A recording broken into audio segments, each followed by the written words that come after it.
রাজস্ব আদায়ে প্রবৃদ্ধি এলেও এখনো বড় ধরনের ঘাটতিতে আছে জাতীয় রাজস্ব বোর্ড। অর্থ বছরের প্রথম ৫ মাসে ঘাটতি দাঁড়িয়েছে ৮,০০০ কোটি টাকার বেশি।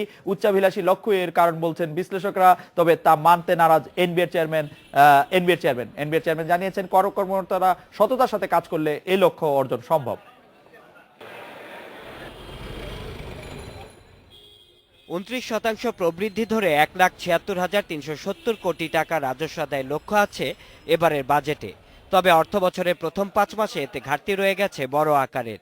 জুলাই থেকে নভেম্বর ৫ মাসে আদায় হয়েছে ৫৪,৪০০ কোটি টাকা, লক্ষ্যের চেয়ে যা ৮,৩০০ কোটি টাকা কম।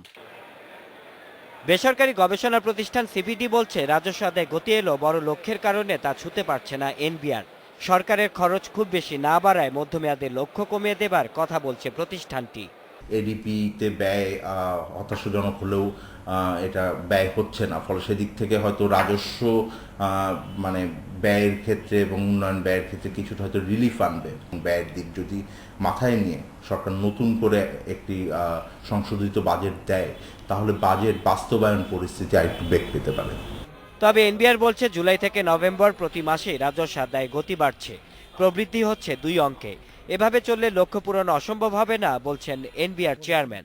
এটা অতীতের তুলনায় এটা অভূতপূর্ব লক্ষ্যমাত্রা, কিন্তু আমরা রেভিনিউর যে ট্রেন্ড দেখছি এবং জনগণের যে সহযোগিতার মনোভাব দেখছি, বিশেষ করে ব্যবসায়ীদের যে ধরনের ইতিবাচক মনোভাব, সেটা আমাদেরকে রাজস্ব আদায়ে আমাদেরকে অত্যন্ত সহায়তা করছে এবং আমাদেরকে উৎসাহিত করছে। তিনি জানান, ডিসেম্বরে শেষ হচ্ছে কর্পোরেট প্রতিষ্ঠানের আয়কর রিটার্ন দাখিলের সময়সীমা। এর পরপরই রাজস্ব আদায় তদারকি বাড়াবে NBR. Shaon Hasnat, independent news, Dhaka.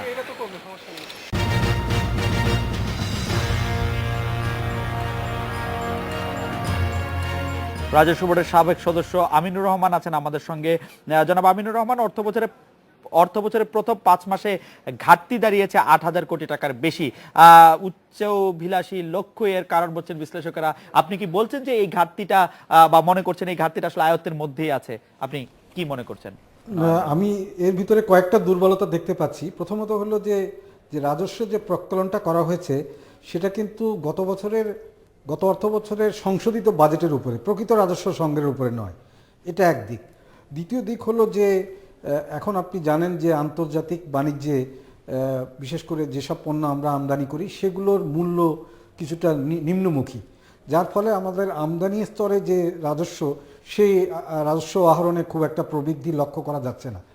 তৃতীয়ত হলো যে এইবারের যে আমাদের লক্ষ্যমাত্রাটা নির্ধারণ করা হয়েছে, সেটা পাস্ট রেকর্ডের যে হার তার চেয়ে অনেক বেশি, এবং আমি ব্যক্তিগতভাবে মনে করি যে ওই পরিমাণ বাড়ানোর মতো সক্ষমতা বা তাদের সেই পরিমাণ দক্ষতা এখনও জাতীয় রাজস্ব বোর্ড অর্জন করতে পারেনি।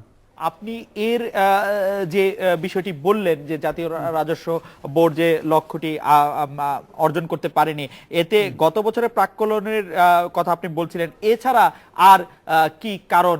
আমরা যেরকম বলছি যে এটি আসলে উচ্চাভিলাষী বা বেশি ধার্য করা হয়েছিল, সেরকম কারণও কি হতে পারে কিনা? আপনি দেখেন যে চেয়ারম্যান এনবিআর মহোদয় বলেছেন যে আমরা আগে যেখানে 14 থেকে 18% গ্রোথ দেখিয়েছি, এইবার সেখানে 29% প্রবৃদ্ধি।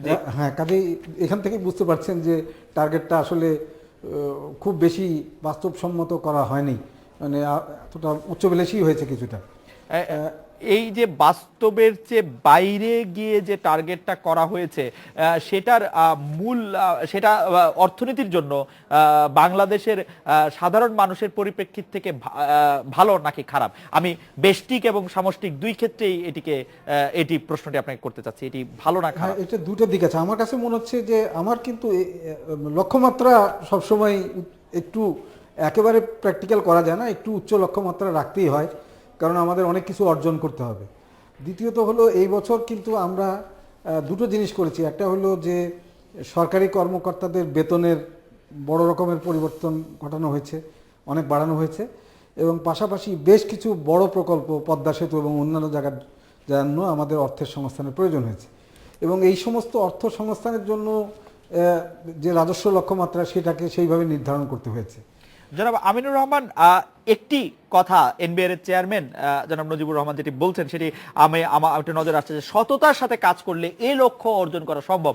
এতে করে কি তিনি মনে করছেন যে সততার সাথে আগে কাজ করা হয়নি, না সততার সাথে কাজ এখন করা হচ্ছে না, বা সততার সাথে কাজ করার কোনো ঘাটতি রয়েছে? তিনি আসলে কি বোঝাতে চেয়েছেন?